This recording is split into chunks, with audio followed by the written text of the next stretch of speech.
My name is Cheryl Lowery, and I'm the president and CEO of the Joseph and Evelyn Lowery Institute for Justice and Human Rights. On behalf of our board of directors, our staff, our change agents, I welcome you to our program tonight. The recent conflict sparked by the October 7th attacks by Hamas in Israel have caused rippling effects across our world. This continuing conflict, which has already claimed thousands of lives, has challenged our ability to discuss sensitive topics with each other, to relate to each other, which is necessary for us to affect change in our future. We have already seen the impact of these challenges directly on college campuses. Students, professors, and university officials have faced serious challenges discussing this issue and figuring out how to foster intellectual discussion while remaining respectful and knowledgeable about this deteriorating situation. This university has asked us to refrain from videoing any of the students here to protect yourselves from unnecessary bullying. At the Lowery Institute, we recognize these challenges but remain steadfast to our mandate to train, inspire, and educate future and current leaders for the common good. In pursuit of that mandate, that vision laid out for us by our namesakes, Dr. Joseph and Evelyn Lowery, we are proud to bring part one of our ongoing teach-ins about the Israeli-Palestinian conflict. The goal for these talks is straightforward: to create a safe space where students can engage in honest, real discussion about a difficult topic. We will begin our series tonight with a moderated discussion with Ambassador Andrew Young, a man who has direct firsthand knowledge working on these issues. The conversation will be moderated by our program director, Blake Osborne, who in addition to overseeing our student programming possesses a master's in international affairs from Columbia University and spent 4 months working in the Middle East with populations affected by the conflict. I'm very excited about this upcoming conversation. At the end, we will have time for questions from our audience. In addition, please stay connected with us as for further developments on the speaker series and future programming. I'm excited about this conversation. For me, it marks an opportunity to really discuss an important topic. And Ambassador, it's an honor as always to sit next to you. Tonight, as Ms. Lowery mentioned, represents part one of what's going to be a continued conversation about what's going on in Israel-Palestine. I've had the opportunity in my role to meet with many of the students in this room and some who are not here. And I've heard your angst and desire for knowledge, desire to understand what's going on, to have a conversation about it, but also the feelings of frustration about how we can talk about this without being canceled or somebody pulling a job or being blackballed. This is a safe space. So the ambassador and I will take questions, we will talk, or we're gonna have a bit of a dialogue in the beginning. I have some moderated questions that were submitted by many in this audience that I will read to the ambassador. And if somebody in the room has a question, I will take that. The only thing I ask is be respectful and be respectful of each other's time. Ambassador, thank you so much for coming with us today. My pleasure. So this is a conversation, to be blunt, I hope you'll allow me to say, it's complicated, right? Reckon? I reckon so as well. So I guess the only way to start is just to try to start at the beginning and just to get your thoughts. If I was to ask you, what is going on? Well, first we probably need to think about where the beginning is. And the place I take as the beginning is 1948. Because in 1948, Ralph Bunche was the negotiator who, with Count Bernadotte, put together the two-state solution between Israel and the Palestinians. Ralph Bunche was a professor at Howard University, but at that time he had moved to the United Nations. He's really somebody, if you're at all interested in foreign affairs, or if you're just interested in what it has meant and the role that black people have played in keeping this world safe, you need to know Ralph Bunche. He was a poor boy who grew up in Los Angeles, and one of the stories I remember was his mother wanted him to get into a better high school than was in his neighborhood, and so they had to go down to the Board of Education. He felt that they were too poor for him to get on a streetcar. And so when his grandmother got on the streetcar, he ran alongside the streetcar till they got downtown, where he was given an opportunity to get in a good high school, which led him into UCLA, where he played basketball and graduated magna cum laude and won a scholarship to Harvard, where he got his doctorate. He came back to Howard University, where he was head of the Foreign Affairs Department, but he left Howard to go with the Office of Strategic Services, and I give him credit for training the Tuskegee Airmen on how to fight the Germans in North Africa. This was in the late 40s. He went all around Africa by boat.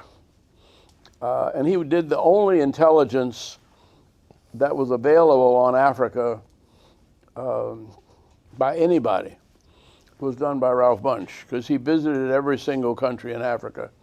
And the background papers that he did on Africa formed the basis of the anti-colonial section of the United Nations, and he was the one who really started the process of decolonization of Africa and the Middle East and the whole world. Unfortunately, he's somebody we don't know anything about, hardly. And we have a school here named Ralph Bunche Middle School. And I went out there when they first changed the name, and almost none of the teachers even knew who Ralph Bunche was then. So I got a box of books and asked everybody, please, to read about Ralph Bunche, because he's the father and foundation of our foreign policy almost all over the world. And he, in addition to that, he was one of the founding, I don't know what to call him, fathers of the United Nations. All of the rules and regulations and laws and treaties at the United Nations that caused the United Nations were written actually by Ralph Bunche. Mm-hmm. I met with him,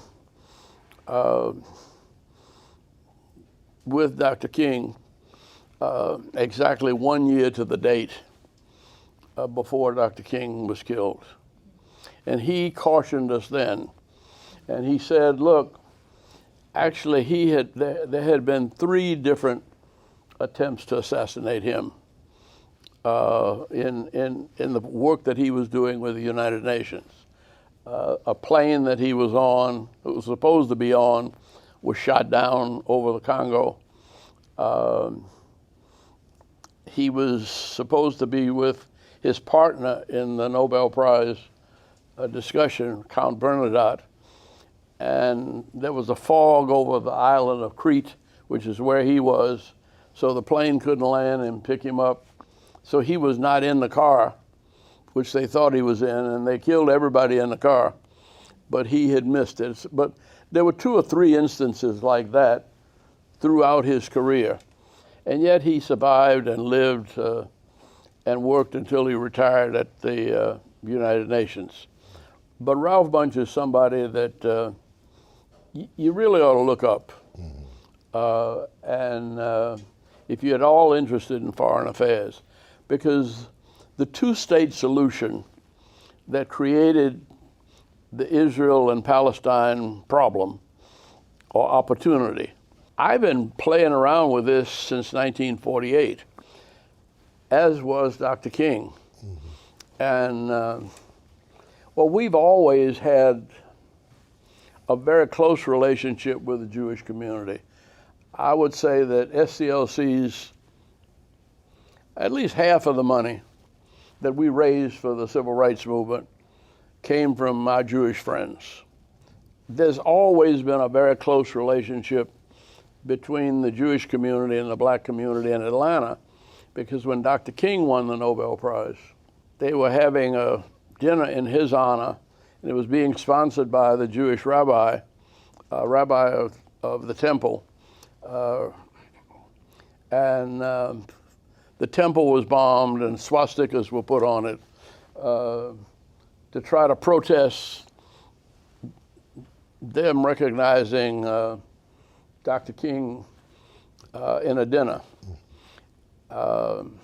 It worked out all right because Coca-Cola got in the mix, and they said, look, we can't be a part of something that refuses to honor a Nobel Peace Prize winner.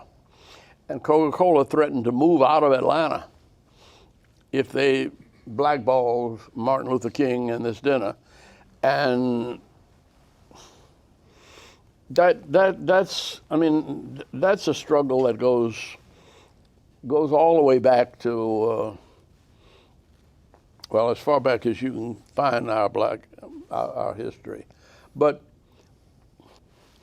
it meant that we felt a part of the struggle in the Middle East from a position where we wanted to help make peace. And Dr. King and his father and Sandy Ray, who was a Baptist preacher in Brooklyn, decided that the thing that we could do that nobody else could do is that we could have a hallelujah in the Holy Land. And they decided that they were going to take tourists. At that time, that was 1966, Atlanta was just beginning to develop as a tourist center, and the first hotels were being built. And we found that tourism kind of did us proud, opening the city of Atlanta to everybody. And it was one of the things that helped us establish a biracial city. We felt that the same thing could be done in the Middle East. Mm-hmm. And so we had 4,000 black tourists that had paid their own money to go to the Holy Land. And I was sent in 1966 to help work out the arrangements. The arrangements we worked out was that we were going to open the Mandelbaum Gate, which separated Israel and Jordan, so that our tourists could stay on both sides and move back and forth. That was sort of revolutionary, but both Jews and Arabs agreed to it. We wanted to have a church service at the Sea of Galilee. And so they agreed that they were going to build an amphitheater around the Sea of Galilee. And our 4,000 Christians with Sandy Ray's 100-voice choir from Brooklyn singing, and Martin Luther King preaching from a boat in the Sea of Galilee. And we figured black folk were going to shout them into freedom. And it was a commitment of the black church to do something to make an impact on this problem. So it's something we've been involved in for a long, long time. That's 1948, 1966, but it didn't come off because the day I was leaving, after having made all these arrangements, I was flying back to Atlanta. The first Egyptian jets were shot down over Gaza. Mm-hmm. And that led to the 6-day war in June of '67.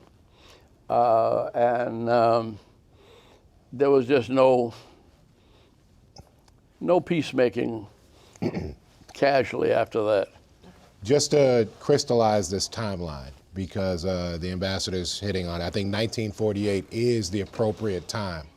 But for many of us, what we've learned about the creation of the State of Israel, and the ambassador talked about a two-state solution, because this is a teach-in, I just want to make sure that I connect a few dots for you all. The land that we call Israel was created in 1948 from a British mandate. And it was land that was ascertained to be given to the Jewish people after the end of World War II. At that time, it sparked what we call the first of these conflicts, where the first Arab-Israeli War, which was in 1948. And that's what the ambassador was talking about. This was a lot backed up by some of the nations in Africa, predominantly is Egypt and Jordan. And that conflict continued until what he referred to as the 7-Day War, which was in the 1960s. So as you can see, this is not a new conflict. This is something that's been going on for a very, very long time. And Ambassador, you hit on something that I wanted to go deeper on, which is sort of this what would you say is the connection between, it's a difficult question, those who are in America who would identify as black, their connection with the Palestinians versus their connections with also the Jewish people. Because as you said, there was a lot of Jewish support between the civil rights movement and people who are Jewish. There also is an identity that I think exists between people who are black and Palestinians. Well, the identity is the Bible. You cannot go to church anywhere in the United States or anywhere in Africa where they're not quoting the Old Testament. We have accepted the Old Testament and the New Testament almost as a black heritage.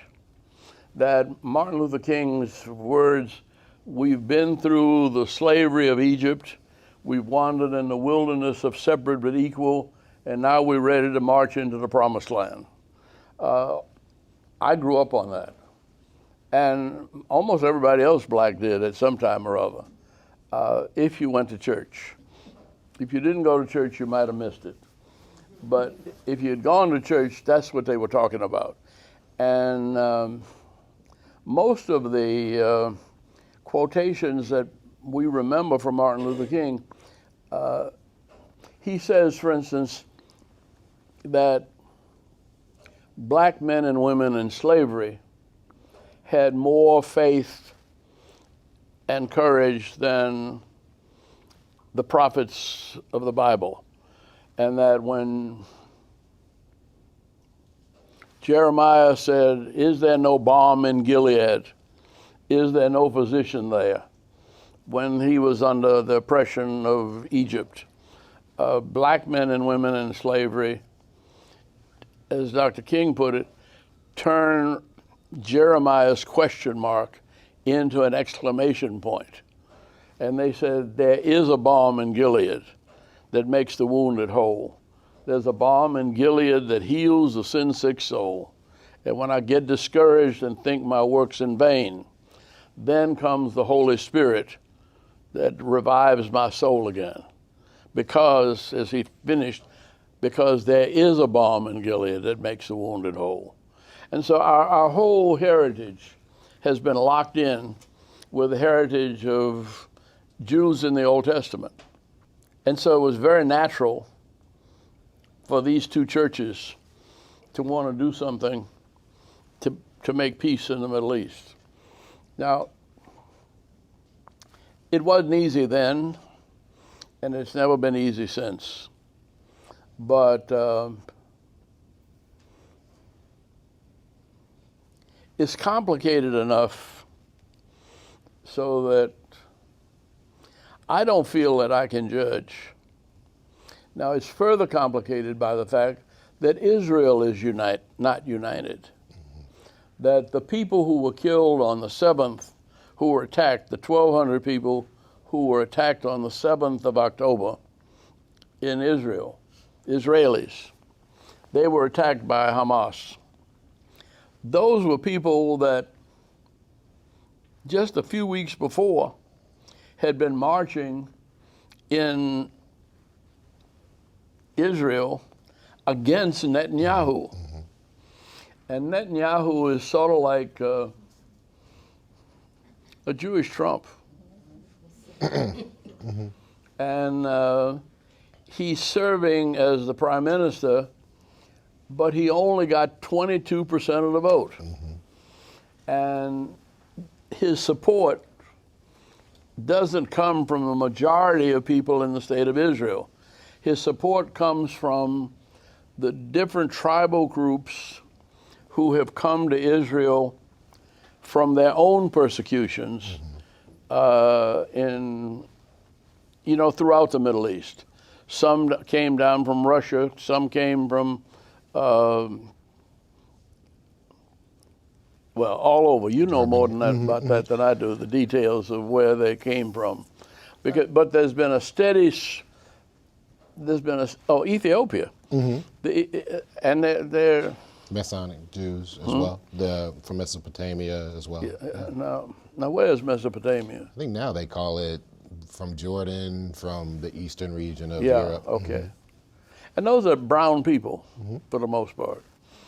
And normally we would identify with them. But they happen to have come from areas where they were being persecuted. And so they are very conservative, even extremists. They want to destroy their enemies. They are not nonviolent. There was a nonviolent tradition in Israel, though it's never been aggressively nonviolent. And so it's a complicated place where the man who's making the decisions has 22% of the vote. So it's really not a democracy. For those wondering, how could a man have 22% of the vote and run Israel? While I can't give a full crash course on Israeli politics, they are a coalition government that's based on parliament. So the ambassador is correct. Netanyahu's policy controls about 22% of the population, his opposition about another 20%. But there are about 12 other political parties that exist in Israel. In order to form a government, you have to find balance. And part of this conflict, correct me if I'm wrong, Ambassador, is prior to a few years ago, Netanyahu lost power. In order to gain it back, he had to make deals with some very extreme groups, some groups that would not actually exist or function in a working government.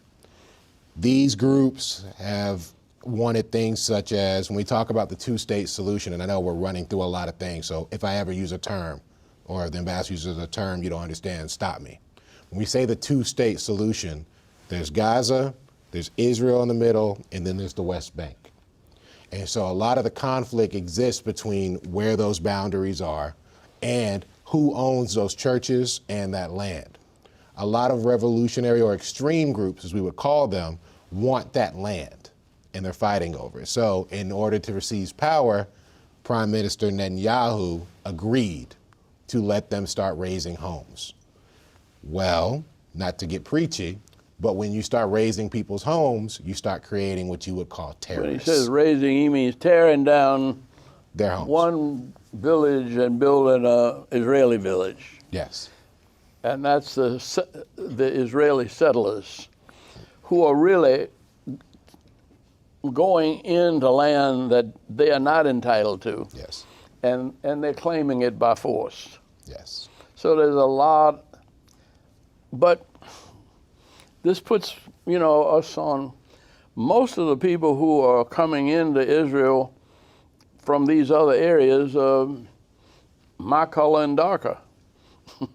And so it's, in some sense, the Ethiopian Jews who come from they look African. And they think of themselves as Jewish, but almost all of them came out of areas where they were persecuted. Now, the tragedy is that when I saw something on one of my news shows about the places on earth where there is more famine, more death and destruction, Israel and the West Bank is not number one. It's mostly in the Sudan. And there's a war between tall black people and short black people, almost similar to the war that existed in Rwanda. And the fight was between short people and tall people. They were all black. They were all Christian. They were all Roman Catholics. They spoke the same language. They had the same culture, but back in the 18-something, when the Belgians came in to divide and conquer, they decided that people who had cows were Tutsis, and the people who were farmers were Hutu. Now, everything is the same about them except how they make their living. And it just so happened that the tall people were cattle raisers. And the short people got tired of taking all that crap from the tall people. And they just somebody gave them machetes, not machine guns. And they chopped up almost 1 million people in about 14 months. So, now, I've been there since then, and their president, they pulled themselves back together. But what they did was, they're the only country in Africa, only country in the world, I think, that the majority of people in government are women. And the president is not female, but the women dominate the government in every other way. And they're getting along, and they're one of the most rapidly developing countries in Africa. But we have been bombarded by the brutality of the Middle East. And it is terrible. And there's nothing that can justify it. But it's hard for me to judge, because I know how much Martin Luther King and SCLC was dedicated to trying to find a solution, which failed. We all ended up losing a whole lot. We would have lost a whole lot of money, except that Daddy King, well, at that time it was mostly Sandy Ray, was a good friend of Governor Rockefeller. And Governor Rockefeller said that he had heard what we were trying to do in the Middle East, and he said he realizes that there was a financial mess that could take down the whole civil rights movement and the two big black churches. And he said, to show you that I really believe in what you were trying to do, I would like you just to forget the money. Money is not your business. You were doing what you were called to do. Money is my business. Let me figure out how to straighten out the money. And so we ended up, all that debt was canceled. And so we've had a lot of attempts. The reason I had to leave the United Nations was frankly that, Harry Belafonte was very close to Israel. And he was the one who talked me into running for Congress. And so I got a call from Harry, and he said, I need you to come to my house to dinner tomorrow. And he said, whatever you got, cancel it. Well, when I got to his house with Stony Cooks, his brother-in-law, and myself, there was Shimon Peres, who was the recently retired Prime Minister of Israel. And he was trying to talk with me about getting the United States and the UN's, as the ambassador to the UN, involved in trying to find a settlement in the United Nations. At the same time, the Palestinians wanted a settlement, and they had decided to move their petition to the month of August because I was supposed to be the president of the Security Council in the month of August. So both sides were trying to dump it on me. Well, that was the weakest part, one of the weaker parts of the Carter administration, and several people were fired. And what I didn't know then, but found out later, was that the Secretary of State, who would have made this call, had heart trouble, and nobody knew about it. And the State Department was afraid that Carter might make me Secretary of State. And so they were working, the State Department was working against any settlement from both sides. And so that's when I decided to come back to Atlanta. But the argument then was from both sides. We know each other. We know Arafat. He knows us. See, we've been at this for 50 years. And if we don't settle it, we're going to have to pass it on to our children, which is what happened. Now, that was Jimmy Carter's argument at the Camp David Accord.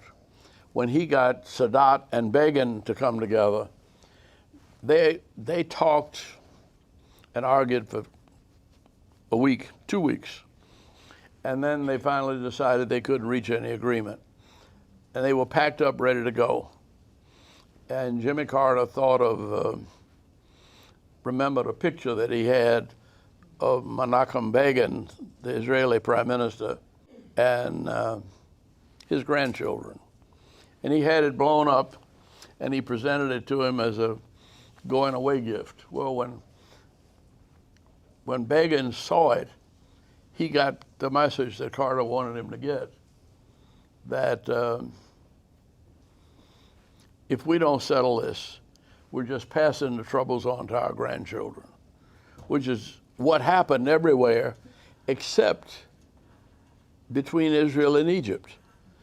It's been 50 years since Israel and Egypt made an agreement at Camp David with President Carter, and not one Egyptian has been killed by an Israeli, and not one Israeli has been killed by an Egyptian. So peace is possible there, but it's extremely complex, and there are really no easy answers. I had a couple of chances when I knew what to do, but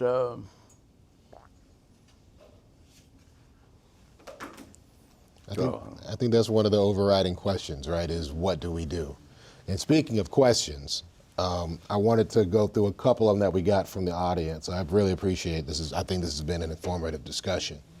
One of the questions that I got was, what benefits does the United States gain in supporting Israel, considering the conflict? The gain that the United States gets is there are almost as many Jews in the United States as there are black folk. Mm-hmm. And Biden cannot get elected if he doesn't get, he couldn't get elected if he didn't have the black vote. He feels he can't get elected if he doesn't have the Jewish vote.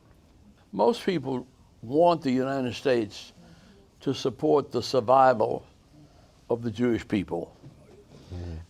And they're not arguing about, they're not ready to argue about borders. They're not ready to argue about all of the details of government. But it seems like everybody wants to stop the killing. And I think we'll find a way to do it. I'm not sure what that is. I think we could do it easier after this election comes up.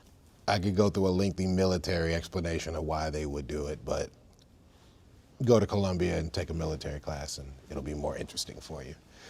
I believe I can take a question from the audience. Yes, ma'am? It might have something to do with like all of the resources that the Middle East has, because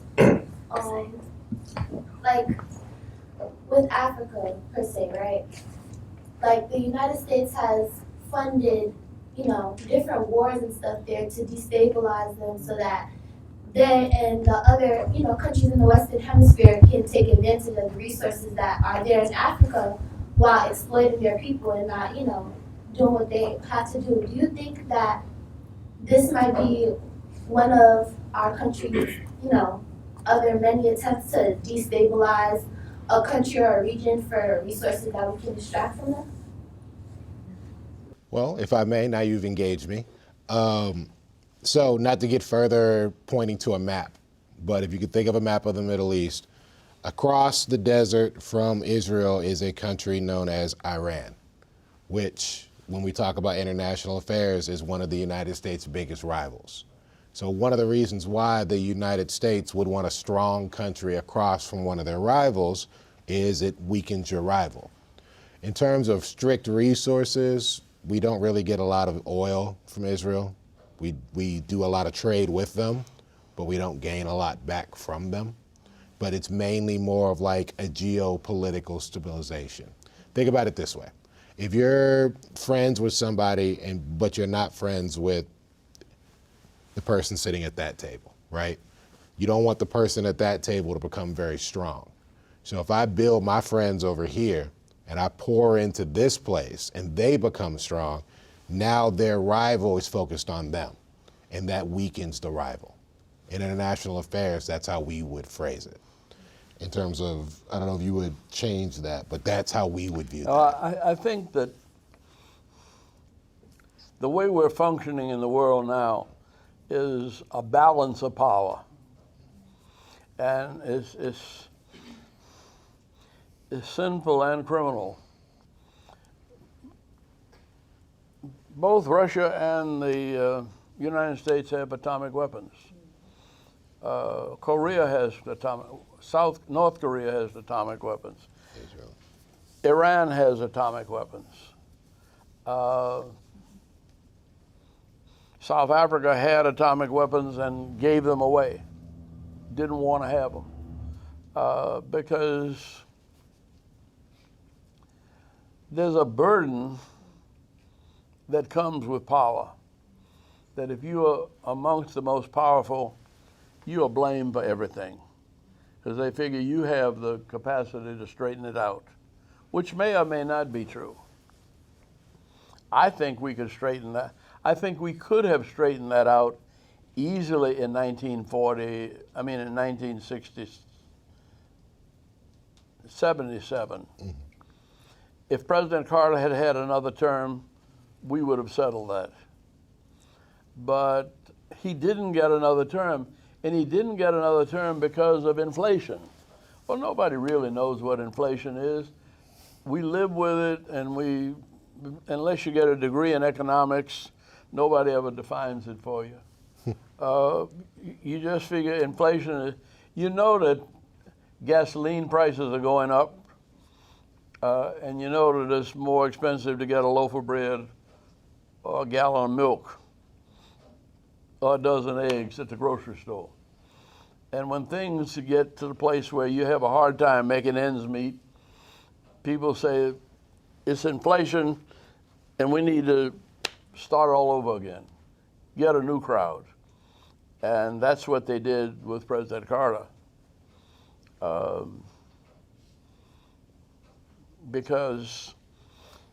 But he kind of did it to himself, because he could have managed inflation, but he didn't feel that he had the economic credentials. Joe Biden has done a very good job of managing inflation, and he's kept prices down. He's given assistance to small business to help them deal with inflation. He's given refunds to families. He's paid for our vaccinations. He's gotten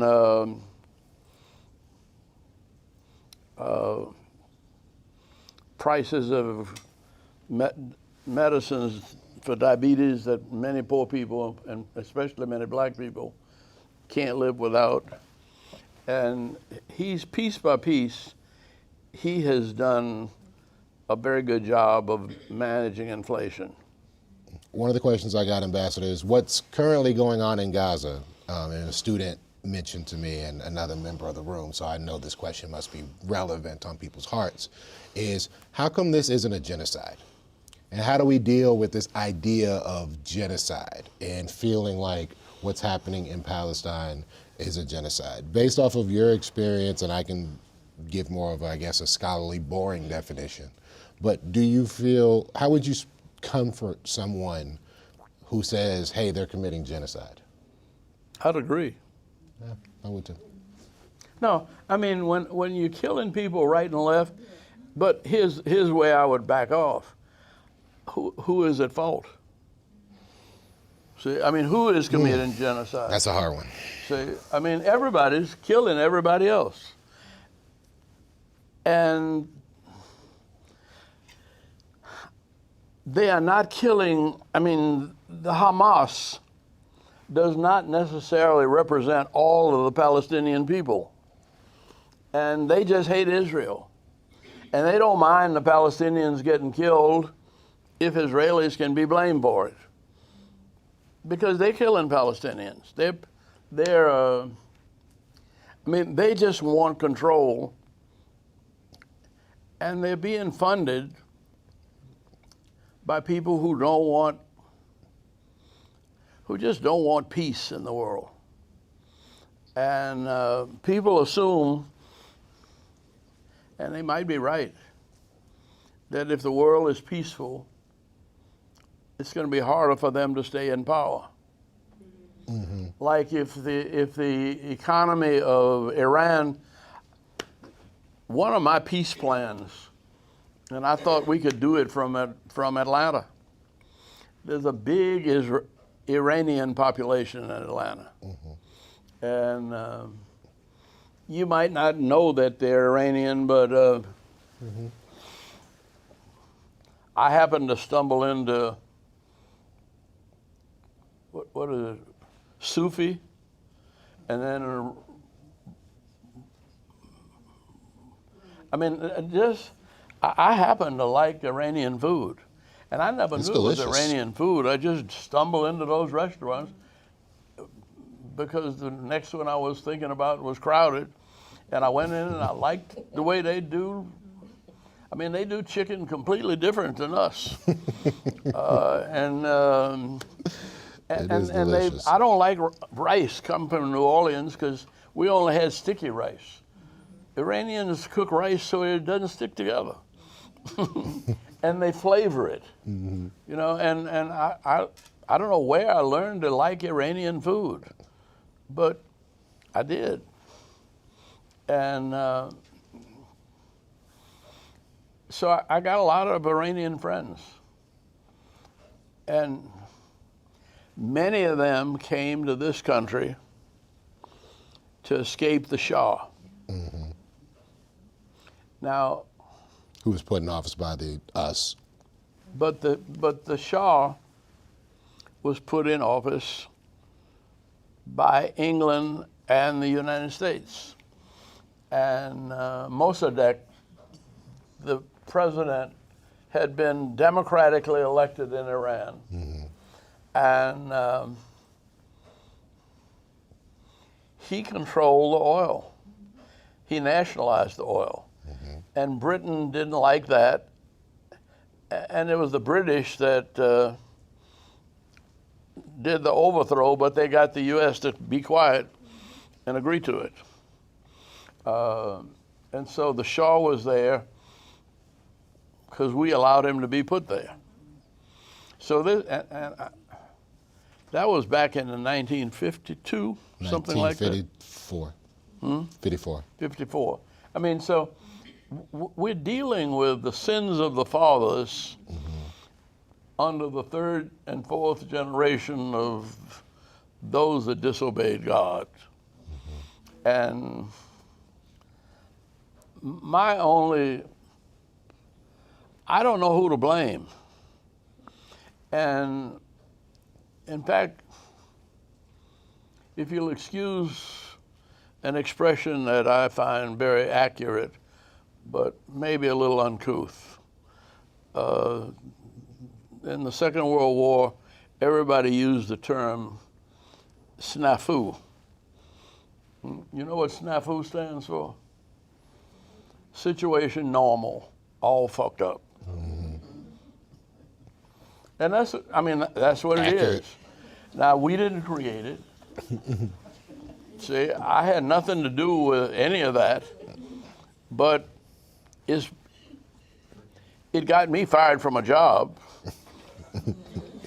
See, but the Lord looks out for you. I mean, because I got fired from the UN, and I came back just in time when I ran for mayor, nobody else wanted to be mayor. I mean, Maynard had done such a good job, and Maynard wanted me to follow him, and how to take the Atlanta to the next stages.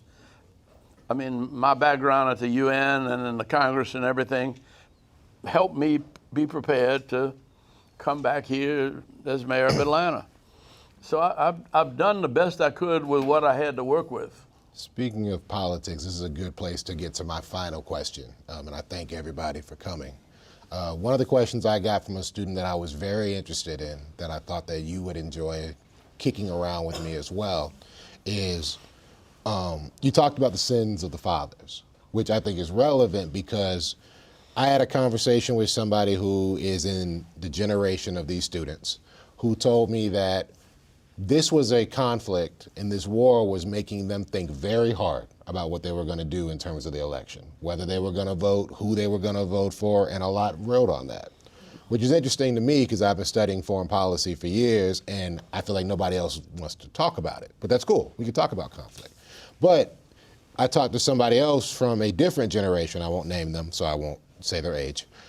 And they were like, why? Why would this be an issue that would drive people to the polls? Because they should worry about inflation, they should worry about the economy. And so if you were talking, as you are talking, to people of this generation who are saying, hey, what we decide to do here matters. And I am basing my vote, my non-vote, my sitting at home, based upon what we're gonna do. What would you say to somebody like that? What would you say to that young person? You know that word I just defined for you? That's what we got. And I mean, well, it's not prejudice. To me, it's just good judgment. That I have known Joe Biden. I went to Congress in 1973. He went to the Senate in 1973. He wasn't in the Senate 3 months before his wife and 2 children were killed in an automobile accident. 18-wheeler flipped over going around a turn and fell on top of them when they were driving home from school. His wife was a teacher, and one of his daughters was killed. And I guess it's his only daughter, but I don't know. But anyway, I watched him get on a train every afternoon and go back to Delaware and fix dinner for those children. And I watched him be mother and father at the same time and still do a good job in the Senate. And that's been since 1973. And I don't know anybody that has been right on any more issues in a more complicated time since 1973 to the present. And he went to South Africa with us, was active in that, and he's always been one of the good guys that you could count on. And I mean, the other guy is a crook. But now in Louisiana, They actually put bumper stickers out, vote for the crook. And damn if the people, no, they weren't talking about the president crook. They were talking about the governor, guy who was running for governor, who was indicted and convicted. And they had bumper stickers, vote for the crook. And they voted him back in office. So people, I don't know what's the matter with people, but it says you judge not that you be not judged. But I try to stay Christian, and Christians cuss. Jesus cussed, and the Old Testament is full of cussing. But we have to kind of weed our way through the difficulties, knowing that there are no easy answers. Mm-hmm. See? But there are answers that are more or less destructive of humanity. On the abortion issue alone, I think we could solve our economy if, I shouldn't even say this, but I will. But half the guys in jail now, and one of the reasons we're talking about $8 billion for a jail here in Atlanta, almost half of them are in jail for not paying child support. And they're not paying child support because they can't get a job because they've been arrested before for not paying child support. And so we keep on building bigger jails, locking up more and more people, and about child support. I believe in the family, and I believe that a man should be responsible for the family. But we've got to find a solution to single-person families. And we tried, when I was mayor, to put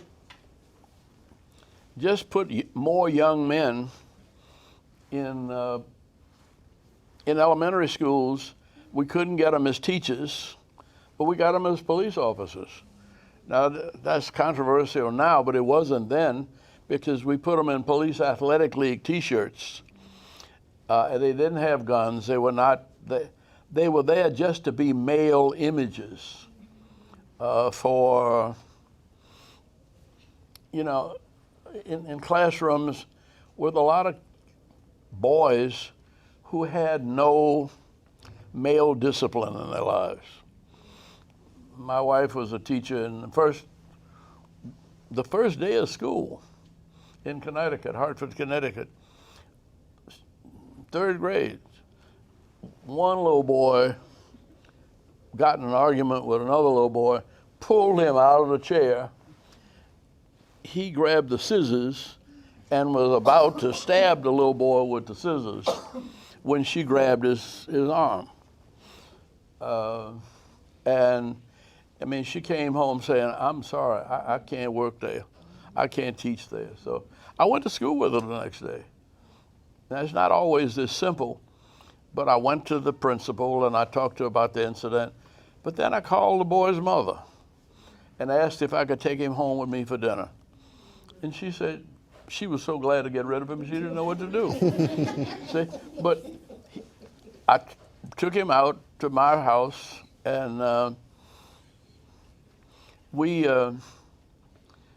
while my wife was fixing dinner, I happened to have a football in the back of the car, and I just took him out, and we passed the football back and forth. Then he came in, and we ate, and said the grace, and had him close his eyes and calm down. Then Jean said, I said, "Well, you ready to go home now?" She said, "No, he can't go home yet." I said, what do you need? She said, "He's got to help me correct these papers." And he corrected the papers, and then I took him home. And the next day, he was sitting right up front beside her desk. And what we had done, without any effort whatsoever, we had befriended the baddest little colored boy in the class. And he was sick, he was mean, but he was recognized. And he had been respected, see? And she never had not a minute's trouble with that class, see? And so, but I don't know whether they teach that probably, I hope all of you all are going to try to be teachers, because it really is the hope of the future of our country. If we don't make public schools work, nothing's going to work. Mm-hmm. No, that's accurate. And the only thing I would say to And that, let me just say, oh, please. I'm living on two teachers. And I wouldn't have been able to make it as mayor if I hadn't been married to a teacher. Because teachers, they're not rich, but they got insurance. And they got retirement. See? And I lived for 40 years with one teacher and 28 years with the second one. See? And the mayor didn't make but $50,000 a year teachers and police and garbage workers make more than I made when I was mayor. And so, I mean, it's not how much you make, it's how you live with whatever you make. And Atlanta's been a good place for people to live good without being wealthy.